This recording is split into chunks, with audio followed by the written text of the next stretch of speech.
So you've decided it's time. Let's officially kick off the apartment search. But where to start?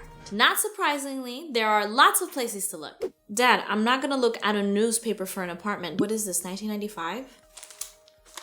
I don't even know how to read this. And there's lots of things to consider before settling on that spot. The search process is more involved than you'd expect, but once you know where to look and what to do, it's easy to cover the bases. In this lesson, we'll cover ways to look for an apartment, touring apartments, and conversations with landlords and other tenants.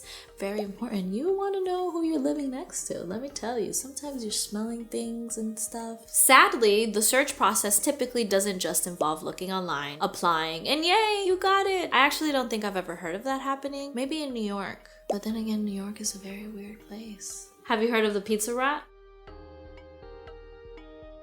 Not cute. Where to look for an apartment? The best and easiest place to start is online, or as your parents might call it, the web, or as my dad says, the web. There are tons of apartment hunting sites that vary in multiple ways. Some of them are paid, unfortunately, so keep an eye out. Apartments.com, Hotpads can be good, Craigslist is a common one, although it can definitely be a little riskier, so do your research when taking that route. Zillow and Compass can also be very useful for renting in certain cities. There are even localized options like Westside Rentals in LA. It can often be best to check out a couple. Social media can also be a great resource. I'm always seeing friends posting on my feed, looking for roommates themselves, or they're reposting on behalf of a friend. Oh, this one has a puppy.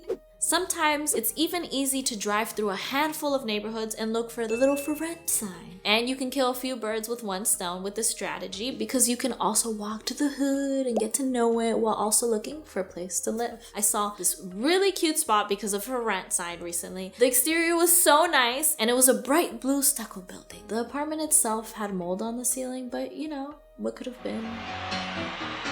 The last option I'll mention is that you can use a broker.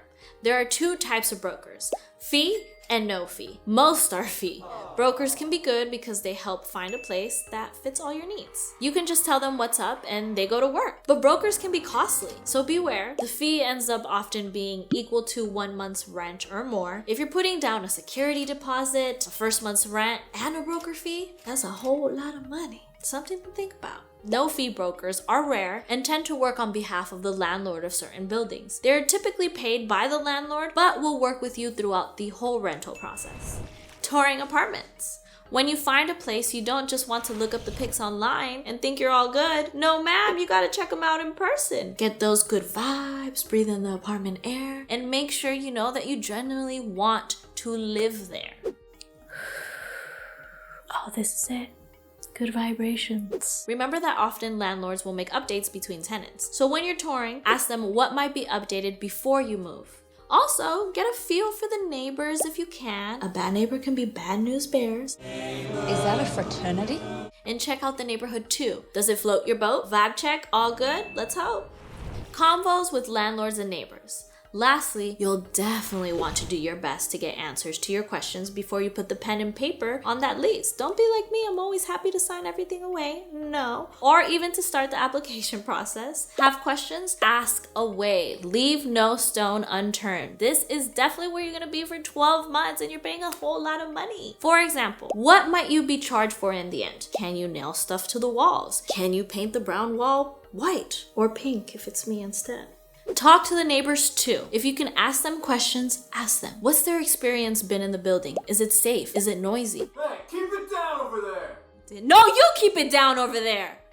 What's the landlord like? Are they hard asses? Are they responsive? All these important questions. Overall, when you're actually searching for a place, you want to make sure you don't skip a beat. Find the place that's right for you and make sure that you'll have a happy next 12 months and beyond in your new spot.